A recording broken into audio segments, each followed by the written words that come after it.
Good morning and happy Moon Day. Yes, it's Monday, Moon Day, September 18th, 2023. And I am Claudia Thompson, or my name is Claudia Thompson, and my brand is Moon Powered Astrology. So we are tuning into the moon this morning. It's a busy week ahead, and Mercury's direct as of last Friday. Can I get a hallelujah? Yeah. If you're here with me live, let me know. I love it when I have people on the live stream, and you might get a chat going with your friends and get some additional insights. I want to wish a happy new year to all who practice the Jewish tradition or follow the Jewish calendar. And I believe I've got this year right. Someone can let me know if I don't. It's the year 5783, 5783. So I think it's so interesting when we realize that there are these different ways of timing that and different traditions, began their calendars for different reasons by different people. It's a human construct. And then we have the Chinese calendar. And I'm not sure what year that is, but anyway, I want to look it up. So we've got Rosh Hashanah started on Friday night and then move into the days of Yom Kippur. So I just wish all of you a really, really good holiday experience. I know that I think it's Hanukkah that is the one holiday that you really say happy to.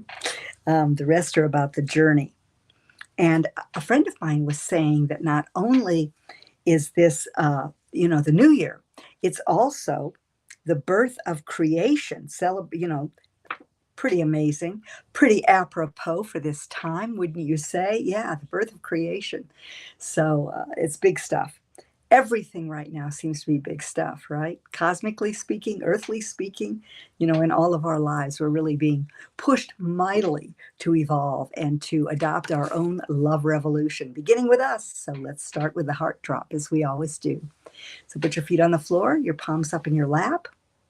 Feel the surface that you're sitting on supporting you, your hips supported, your feet with energy 3.5 feet below your feet, your earth star sending energy up to you all the time. The earth supports you. And begin to be aware of your breath as it comes and goes. Is your belly moving? Breathe in through your nose and out through your mouth. Make your exhalation a little longer than your inhalation. A good one is 4 in, 8 out. Calms your parasympathetic nervous system. A really good tool to have. Feel all of your trillions of cells enlivened with prana, life force from source.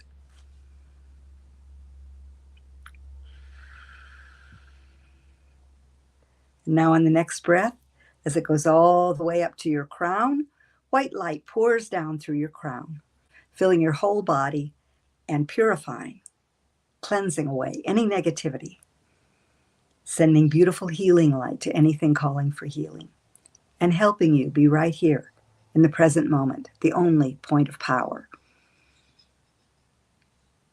Now on the next breath, allow your consciousness, all that mental head energy to drop.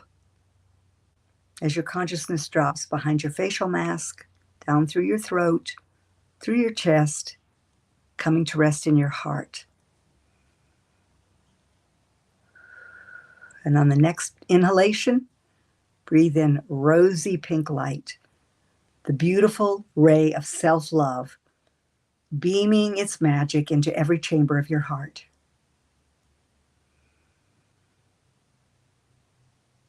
And now an emerald green ray comes to join that rosy ray, blending self-love with the ray of all healing, heart healing, and opening your heart to love more, to love again. But as the moon teaches us, you can't draw from an empty well, so fill yourself with self-love first. And now allow those beautiful rays to move through your whole body, all those trillions of cells, smiling, enjoying this reception of self-love. Feel it all the way to the tips of your toes, the tips of your fingers, the top of your head.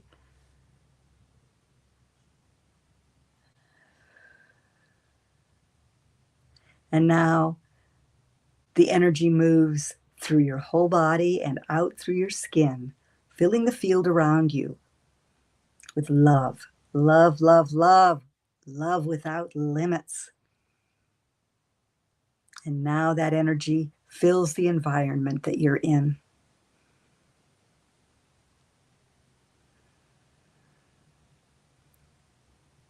And when you feel that deliciousness throughout your whole being, open your eyes and come back to be with me. You think that's what they mean by the phrase, in the pink? It's a good one, right? How you feeling? In the pink. Maybe that originally meant self-loving, celebrating your fabulosity. So this week, we have the equinox on Friday, coming up on Friday, a change of seasons. So be sure to enjoy these last days of summer and the days of light. I've noticed over the past week how sunset has shifted by several minutes. So it's really interesting to watch. It reminds us that life, every day, every minute is change. So our security is our awareness that we are spirit having a human experience. And, we're on the train, enjoy the journey. You've committed to an adventure. So one of the things that can be the downside of this Virgo cycle is figuring life out rather than living it. There's a quote by Jim Carrey that I love, where he said, waking up in the morning, you can just let it happen and walk through the doors. Just let it happen and walk through the doors from the moment you wake up. And of course, I wake up thanking God that I am an interesting enough expression of joy, the clearest evidence of spirit, to be animated by Source. And I want to touch on two things today. I'm going to get to the equinox. First of all, of course, we're going to move through the lunar movements this week. And Virgo is the cycle of physical health. We had that powerful new moon opposite Neptune last week on Wednesday. And so this calls our attention to the harvest. It's harvest time to organize, declutter, purify. I mentioned that, we're coming up to the equinox. It's a great time for a fast. And just to really look at your daily regimen, your daily physical health, and work as love made visible. That's Khalil Gibran's definition of work, and I just love it, having Virgo rising myself. And so we take the passions, the self-expression that makes our heart sing, the way that we want to step out and shine. We take all of these things, the courage and our commitment to a heart-centered life, practicing the heart drop anytime we think of it throughout the day. And we move this energy forward into Virgo, which is a sign of service. So we look at what the context of service is that we can provide, putting our passions out into the world. Virgo can be the workaholic of the zodiac. So that's something to watch out for, because that can be counterproductive to a health regimen, a solid physical health regimen. And another thing that Jim Carrey said in the little clip that I listened to was, he talked about depression, because this is something that he has suffered through for much of his life, even though he makes a lot of people laugh and has given that gift to the world. He said depression often comes from thinking that there's feeling the pressure of having to give something to the world. Interesting, huh? I think it goes back to Max Egan's phrase about the paradigm, that one of the biggest paradigms we can shift, which is the idea that we have to pay to live. which has been going on for thousands of years. It's the rat's wheel that the world runs on. So those are two good things to think about. And it's interesting how my shoulders just dropped when I thought about that, about, what if there's no driving purpose to contribute to the world, except for, as I've mentioned before, your vibration, your frequency, your love-filled being. That, if it is reflected by the Mercury ruler of this cycle in your thoughts, your words, the vibration that you put out into the world, if you can walk in that awareness of frequency that is aligned with and supports your vision of a loving world with an equal playing field, that's my vision, then that's a pretty amazing bit of work for everyone. If you know that your vibration is your gift to the world. How many people smile in your presence during the day? How many times do you go into judgment if somebody's in a bad mood, or if their journey isn't aligned with yours, if their frequency is different? Do you go into judgment? Oh, they're not there. Oh, they're not on the path. Yeah, these are the kind of things that Virgo, which can be perfectionistic and hypercritical, can engender. So avoid analysis paralysis. Don't get on the worry-go-round. And if you can, drop into your heart and listen, so that you're not trying to figure things out. After all, the field of consciousness asks that you conceive a dream, conceive a vision, and then release it to the powers that be, while declaring and affirming that it's happening right now. And then just watch the magic. After all, this is a cycle of practical magic. And because it is the cycle that has to do with overall physical health, I want to talk a bit about health through the zodiac and through this cycle, because this is your opportunity as we begin to move into the autumn and then the winter months to really look at how you are supporting your immunity. It is said that the strongest stimulant for the immune system is self-love. So you have the heart drop as your tool to begin that, so that you feel like you're physically in your heart, physically in your heart. So you know what that feels like and what it really feels like to come from there and live a heart-centered, self-loving life. So I don't know if you knew this, but the whole medical profession had to do with astrology originally. And one of the big proponents of that was Hippocrates. So I'm going to mention a few quotes by Hippocrates, since our medical system takes something called the Hippocratic Oath, and actually it's it's something that's borrowed, because Hippocrates is acknowledged for his greatness in many fields, but it's really hypocritical. Because Hippocrates said a physician without a knowledge of astrology has no right to call himself a physician. I wonder how many doctors know that. Yeah. And some other things that he said that I found really interesting are: make a habit of two things, to help or at least to do no harm. Our food should be our medicine, and our medicine our food. And by the way, Virgo rules digestion. It has to do with the upper intestines and the alimentary canal. So eating slowly, because Mercury rules the nervous system and the breath.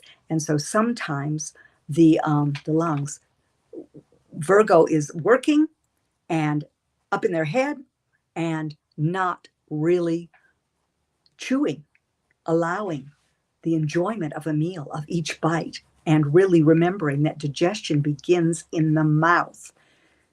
You should never be spending less than 20 minutes eating a meal, because it takes 20 minutes for your brain to communicate with your stomach and recognize when you're truly full. If someone wishes for good health, one must first ask oneself if he or she is ready to deal to do away with the reasons for her illness. Only then is it possible to help him. So these are all from Hippocrates. And one of the things that I love about following the moon through its signs and phases is that each sign of the zodiac indicates a part of the body, beginning with the head in Aries and moving down to the feet in Pisces, from the first sign of the zodiac to the last, and all of the parts in between. And the planets that rule the signs have to do with the systems of the body. So I'm going to mention this as I go through the week, as we have some changes of signs, and I will mention the planetary ruler, so you can begin to get an idea of how to play with this, to really monitor your own health and check in throughout the cycle. So and this is a simplification of health in astrology.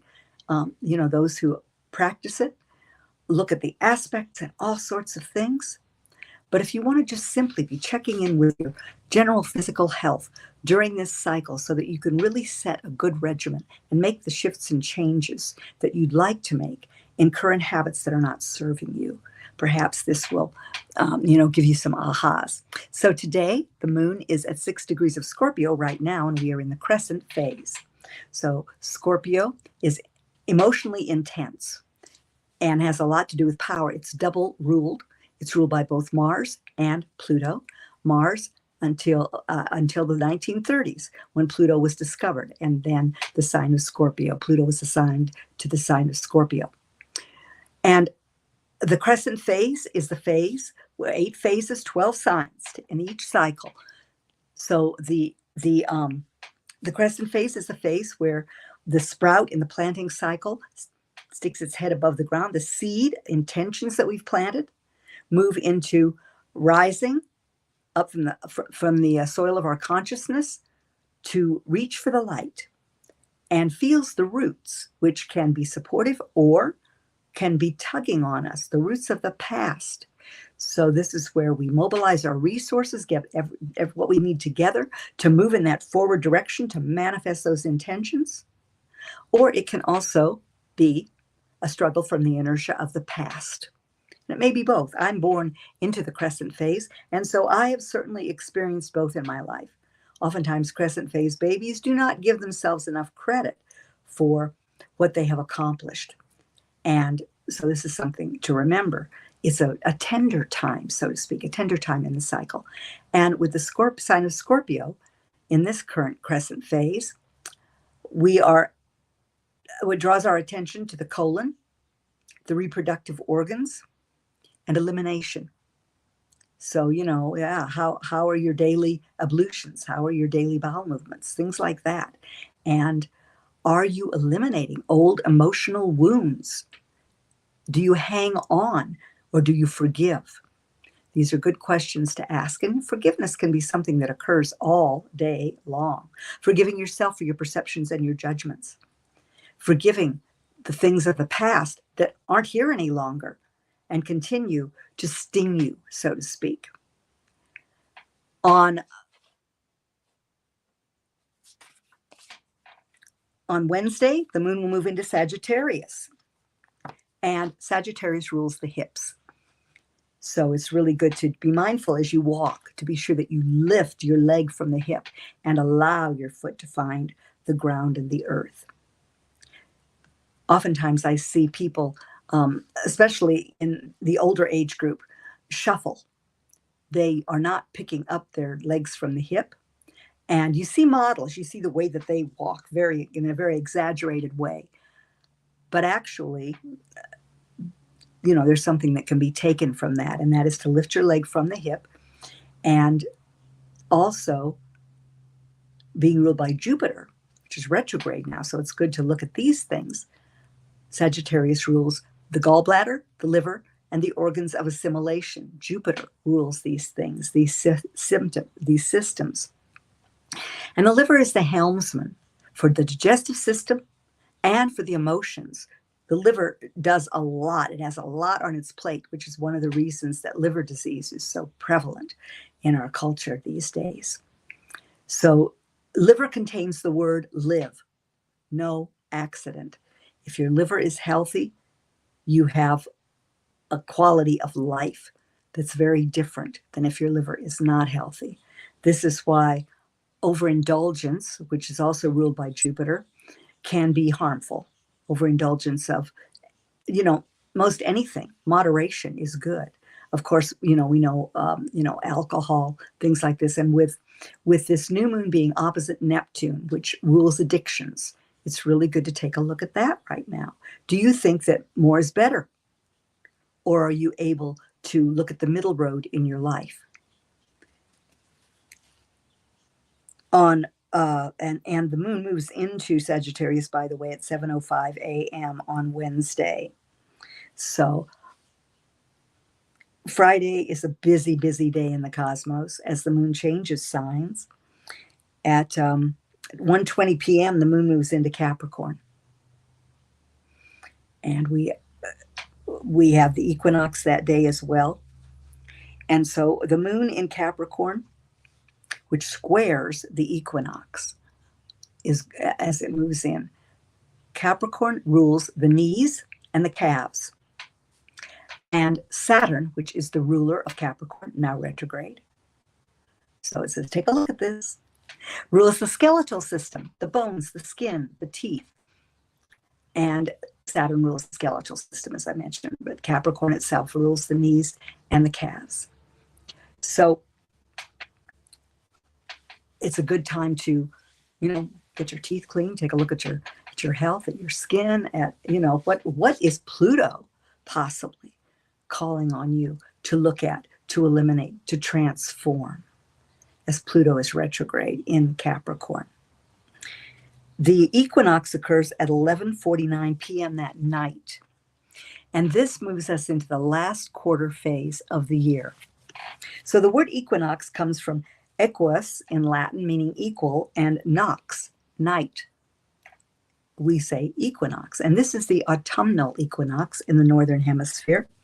As I mentioned, it occurs at 11:49 p.m. on Friday. So you wake up Saturday in a new season. Of course, adjust your time. My times are always Pacific Daylight Time currently. And so you adjust that for wherever you are. Perhaps the equinox actually occurs early on Saturday where you are.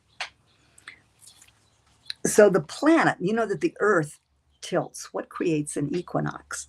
And we have one twice a year. We have one in the spring, the vernal equinox, and the autumnal equinox, which is coming now. So the planet's tilt aligns with its orbit around the sun, and the Earth doesn't seem to tilt with respect to the sun. So it's this kind of moment in time. And the sun sits directly above the equator, and thus both hemispheres get the same hours of daylight and night.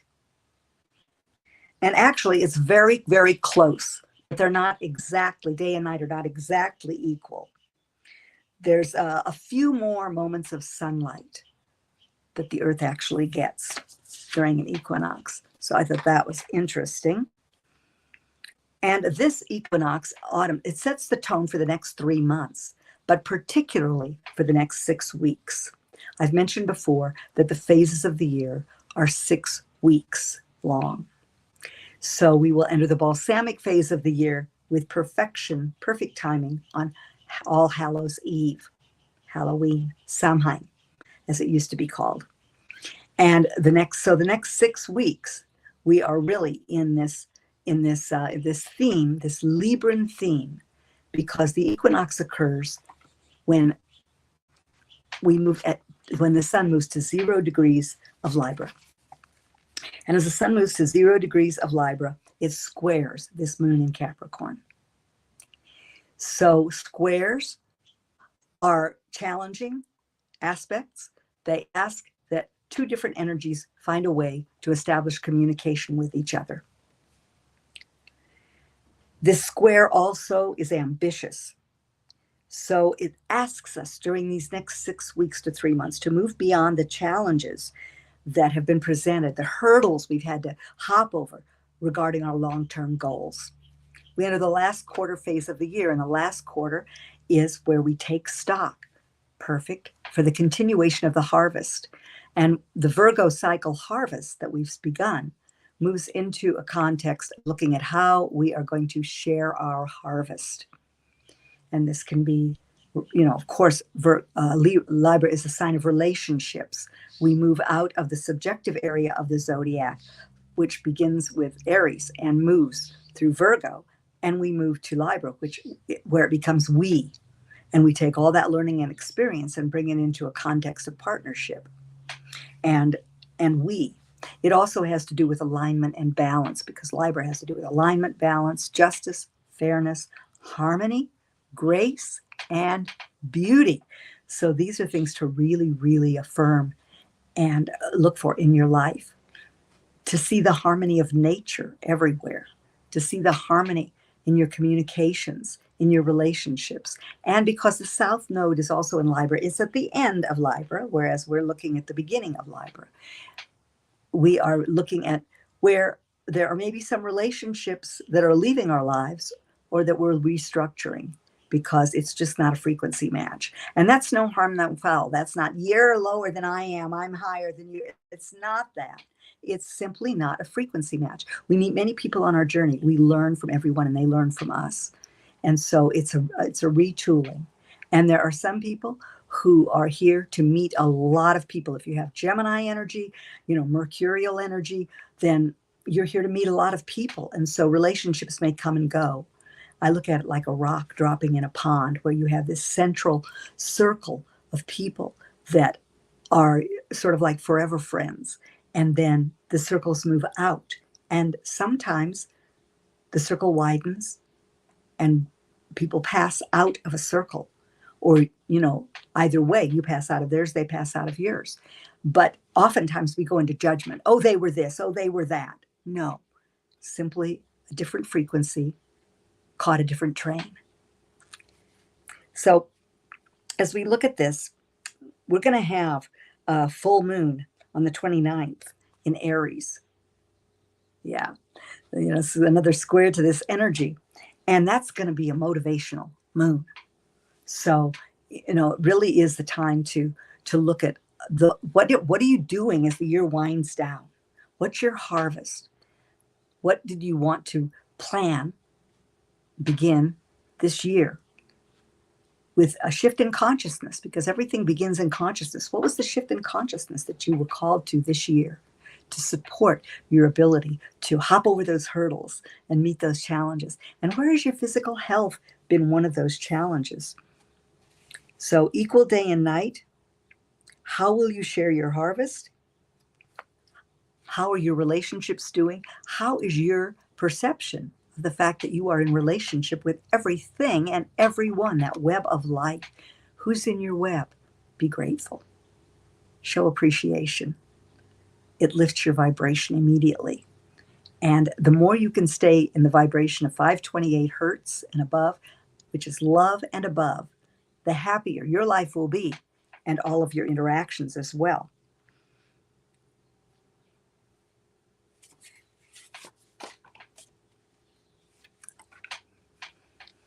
So as we move through the week, and by the way, on Friday, also we have something else happening, right? Like I said, it's a busy day in the cosmos. We move into the first quarter moon of this cycle at 12:31 p.m. on Friday. So that's the phase in this cycle that says, take action on your intentions. Move forward. This is a time in the planting cycle. Moonrise is at noon at this point. Moonset is at midnight. And we are asked to look at taking action in the plant cycle. This is the point at which the plant, the sprout that has sprouted out of the ground now, forms a stem and leaves, a delivery system. And this is what your actions are. Your actions are the water, the fertilizer that feeds your intentions. So at the time of the new moon, you set 3 action steps and calendared them. And if you have not begun, Friday tells you it's time, because there's only 1 week left in the waxing outward active building growing part of this current lunar cycle. On Sunday, the 24th, At 4:29 p.m. in the afternoon, the moon moves into Aquarius. So we will start the week with that. And the circulatory system is ruled, has to do with Aquarius and Uranus. And Uranus rules electricity. So remember what I said about Saturn, because Aquarius is another one of those double ruled signs, planetarily speaking. And Saturn rules the skeletal system. Aquarius rules the ankles and the shins. And Uranus has to do with the electrical impulses through the nervous system. So ground. As you begin next week, look at how you are connecting with nature every day. How are you grounding yourself? How are you grateful to the earth? I went out and called the directions this morning, and I haven't done that for a couple of days. And it is so grounding for me. It really, really sets up my day. And it connects me. And it really makes me feel centered. So that's something that you might begin practicing in your own way. I call the east, south, west, north, above, below, and center within. And I thank different elements in all those directions. So it's something you might begin to play with, because it really, really does, like I said, set up your day. So that's this week. That's the equinox. A new season of life. I'm so grateful to be here to witness it, aren't you? Yeah. And it's a great time if you don't have, living in the desert, there's not a lot of autumn color show going on. So I always aim to get, half an hour away, where up a little higher, or to the preserve where I live, to see the colors change. It's interesting. It reminds me of the latter part of life, where your colors are really, really on display. A big word I have found for this time in life is acceptance. If you can just let go and be in the moment, be in your heart, you'll find that you're able to just accept the magnificence of who you are and where you are in this world right now. We are in the cycle of the most physically sensitive sign of the zodiac. If you have Virgo prominent in your chart, you know that. This replay will be available on YouTube and Facebook. And also, you can get a reading by messaging me or following the link that is usually displayed on this show. If there are problems with the link, please let me know immediately. I'm changing the services that I offer and my price structure. So with a new season, this is a great time to look at how you're winding up in a glorious, magnificent way this year, and how you're going to step into next year, the year of doing, the year of reward. It's interesting. I was adding up the Jewish New Year, and it is a 5, which also is applicable, because 5 is the year of change leading to freedom. And I feel like that's where we all are. We are in a time of great change, ultimately leading to freedom. And of course, freedom implies personal responsibility. Responsibility for your vision, for staying on track every day, for manifesting right now and living in the world that you are creating. You're all creators. You're all light workers. And I'm so, so grateful to be able to interface with you. Let me know what's been of benefit to you. And if you enjoyed the little bit about the moon and your health, I hope you rock the rhythms big time this week. Happy autumn. Have a blessed and beautiful week. And now, as always, I love you to the moon and way beyond. Thanks for watching.